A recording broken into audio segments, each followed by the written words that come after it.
All right. So, Chris, 5 core functions of business. 5 core functions of a business, John. I had no idea what this was in the beginning of, today is the last day as we're recording this. Today is the last day of 2019.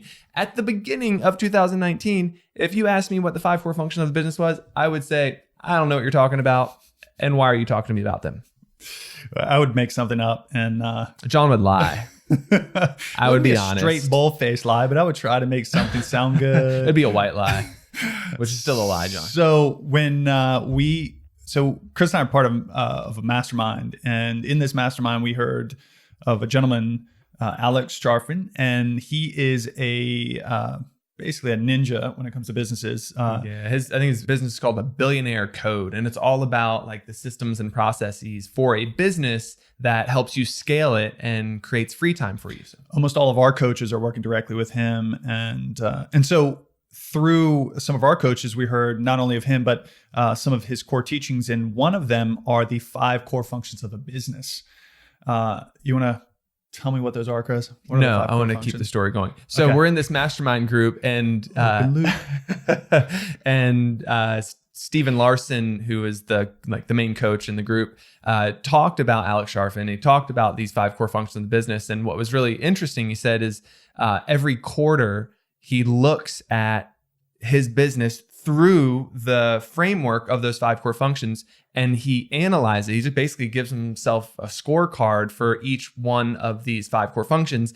And what that does is it then organizes what he focuses on for the next quarter. Yeah, whichever one scores lowest is what he pays attention to most in the next quarter, which in what he said is this has revolutionized his business. It has changed everything. Yeah. So beginning of 2019, I had no idea what these were.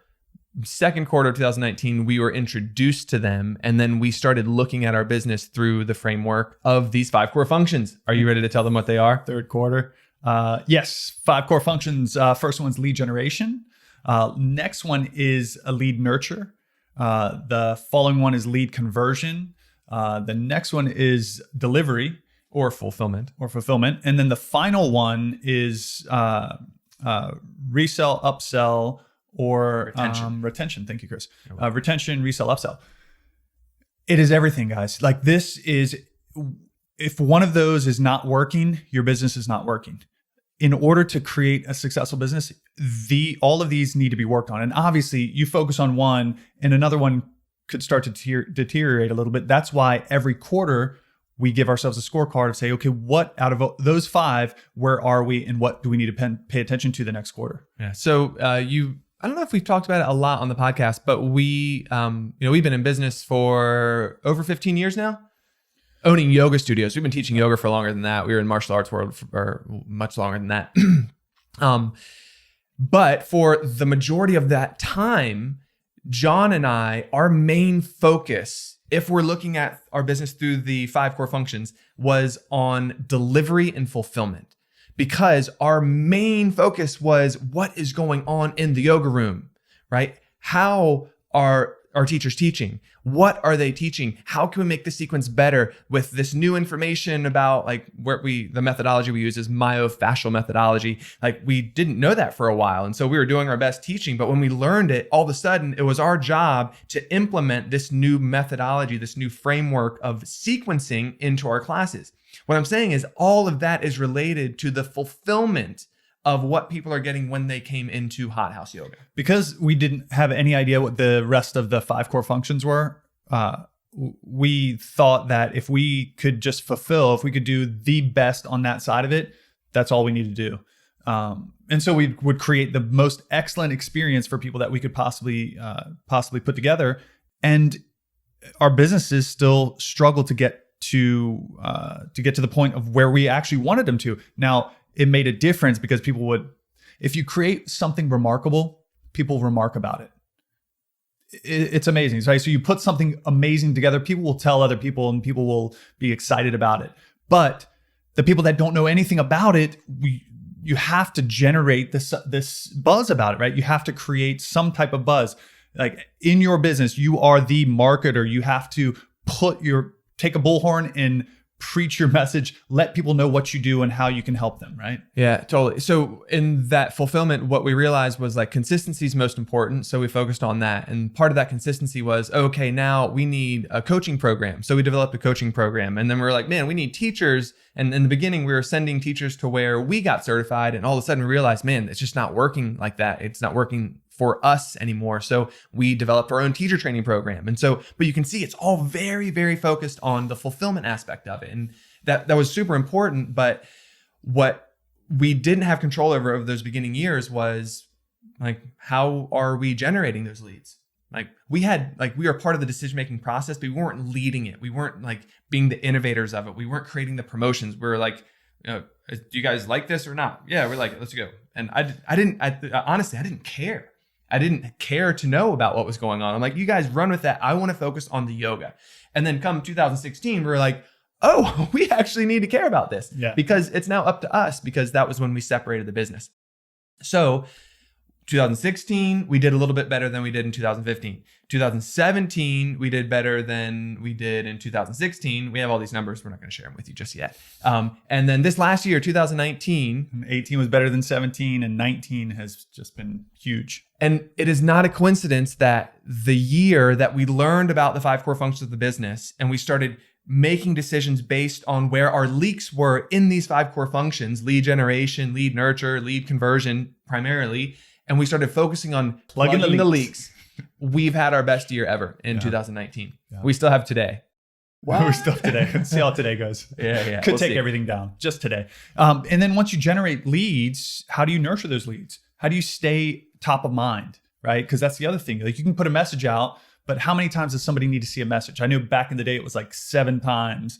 And I think now, because of everyone's short attention spans, it's like 16 times you have to be in front of their face before they actually realize or take action or know that you're in their orbit. So and then converting those people once they get interested and once they move in, how do you get them to actually take the next step? Right? Convert them, move them into your process, right? To be able to help them. And then once you've delivered and like people are moving in, you're moving in with you. But it's so funny you said that. I swear you were just picking up my brainwave, because I'm like, if you look at this, it kind of works in a lot of areas. I won't say all areas of life, because I'm sure you'll figure out one that doesn't work. But like, think about dating.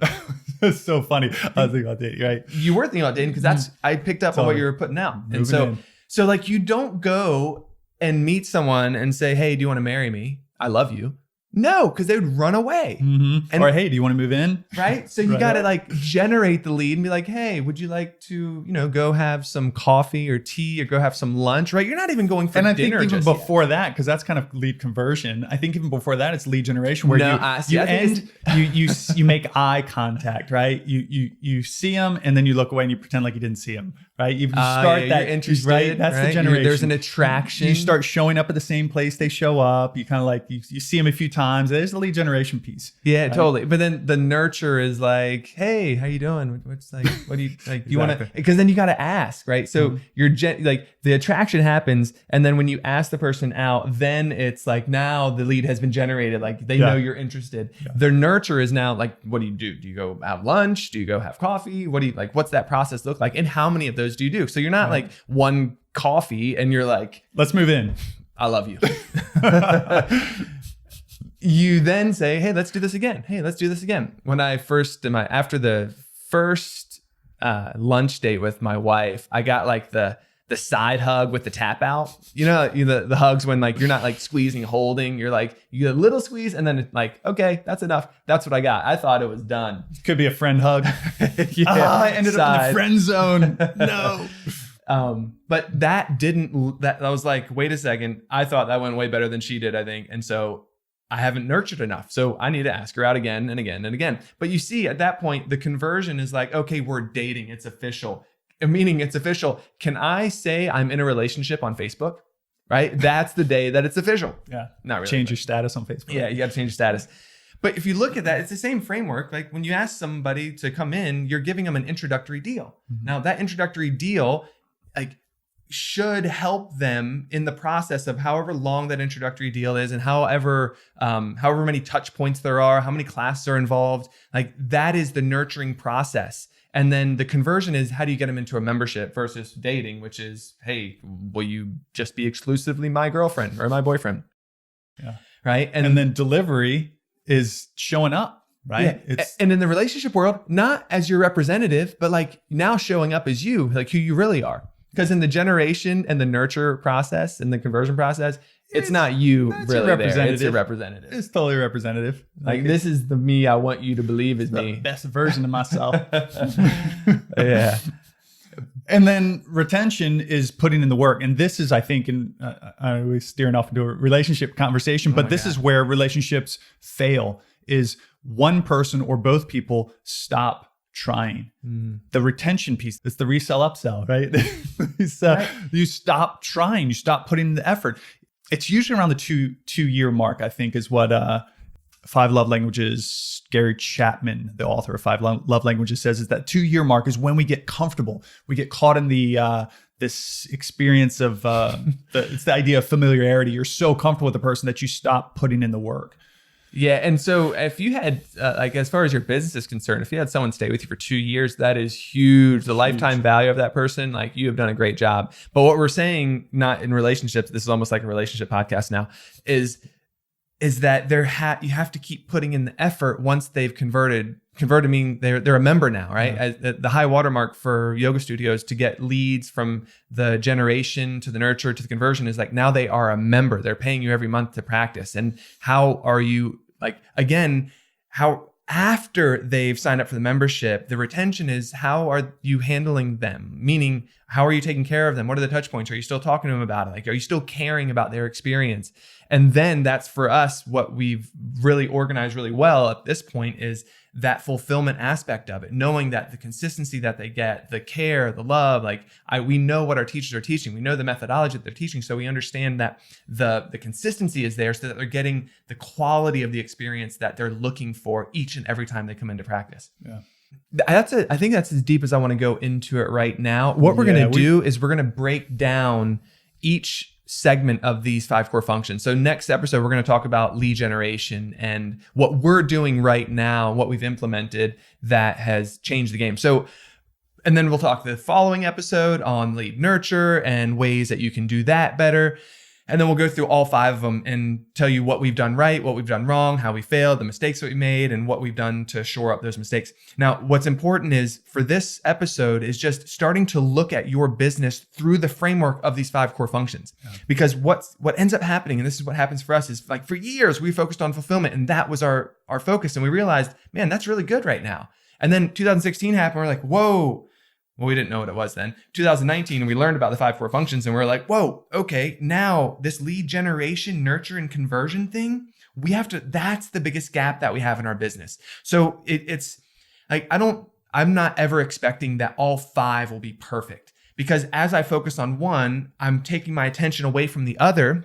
And then when I come back to that next quarter and I look at it, the lead generation, conversion, nurture, if that's like what I've been focusing on, I imagine the fulfillment, the retention, the upsell, resell is what I then need to focus on, right? How am I taking care of the members that are already there? What can I do better? And so I look at it like it's this, the way in which I look at it is like, all right, I'm balancing these 5 swords on their tips, all right, on the very tip. And like, I'm trying to balance them and figure them all out. And as I focus on one, the others start wobbling and losing their balance. And then I got to focus on them and the others start losing their balance. But each time I do that, each iteration, I'm leveling up each of those. But I think there's this never-ending growth with it, is my point. What we learned was every quarter, take the 5 core functions and grade yourself, 1 being the worst, 5 being the best, a 1 through 5. And if whatever one of those hits the 5, take your eyes off it for a little bit and focus on the ones that are at a 1 or a 2, and get those up to 3 or 4 or 5. And, get some movement in those, and then the next quarter, grade yourself again, 1 through 5 in each of those 5 core functions, and see which one you need to pay attention to. And if you do that consistently, so every quarter you do that, like Chris said, you're balancing those plates and you're making sure they all stay balanced and stay on the swords. So that's what we would recommend for you to do, like right away, because here we go. We're starting the first quarter of 2020. Yeah. Where are the gaps in the business viewed through these 5 core functions, and then focus on one of them and start making it better. Yeah. Cool. Thank you so much for listening. Like always, do the work, honor the struggle, and make the world a better place. Thanks, everybody. Yes. Thanks so much for listening to Yoga Entrepreneur Secrets. Do you have a question that you'd like us to answer raw and uncut on the podcast? If you want your questions answered, all you need to do is head over to Apple Podcasts and do 3 simple things. 1, rate and review, telling us what you think of the podcast. 2, in that review, ask anything you want related to yoga. And 3, if you want a shout out, leave your Instagram handle or name. And that's it. Then listen in to hear your question answered live, raw, and uncut. Join us next time on Yoga Entrepreneur Secrets Podcast.